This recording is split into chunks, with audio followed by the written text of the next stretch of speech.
বন্ধুরা, সংসারের সংকীর্তন সিরিয়ালের আজকে রিভিউ। পাড়ার লোকজন বলা কওয়া করছে, যদি বংশীবাবুর বাড়িতে আমাদেরকে যাত্রাপালা করার জন্য জায়গা না দেন তাহলে অন্য জায়গা দেখতে হবে।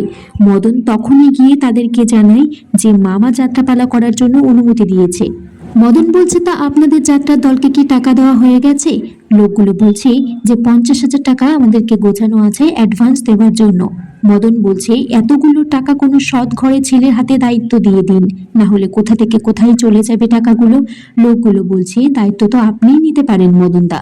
মদন তখন মনে মনে বলছে, তো মেঘনা চাইতেই জল, এই 50,000 টাকায় আমি অবলাকান্ত বাবুকে শোধ করে দেব। মদন বলছে, আপনারা যখন এতবার করে বলছেন আমি না কি করে করি, দিন আমাকে দায়িত্ব।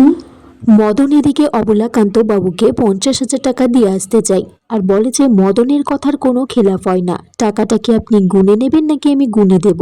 অবলাকান্ত বাবু বলে, বাকি 50,000 টাকাও কালকের মধ্যে আমাকে দিয়ে যেতে হবে। মদন তখন অবলাকান্ত বাবুর হাতে পায়ে ধরে আর বলে যে কিছুটা সময় দেওয়ার জন্য। অবলাকান্ত তারপর 2.5 ফুটকে জিজ্ঞাসা করে যে এই কুমড়ো পটাশটা এতগুলো টাকা কোথা থেকে জোগাড় করলো। শান্তি দিকে জয়ন্তর জন্য চা এনেছে আর বলছে যে দাদু বাবা খুব খুশি, কিন্তু এই বাড়িতে যাত্রাপালা হবে শুনে।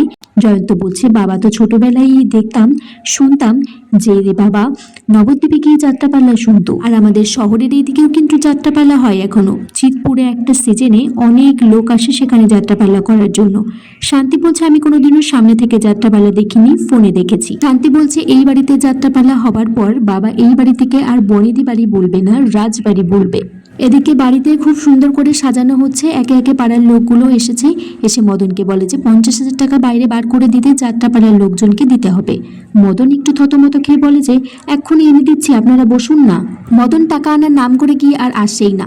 লোকগুলি তখন বলছে, এত বড় বনেদি বাড়ি, আসতে তো একটু টাইম লাগবে, আমাদের মতো তো আর ছোট বাড়ি নয় যে গেলাম ঢুকলাম আর চলে এলাম। শান্তি মনে মনে সন্দেহ হচ্ছে যে মদনটা কেন এতগুলো টাকার দায়িত্ব নিতে গেল।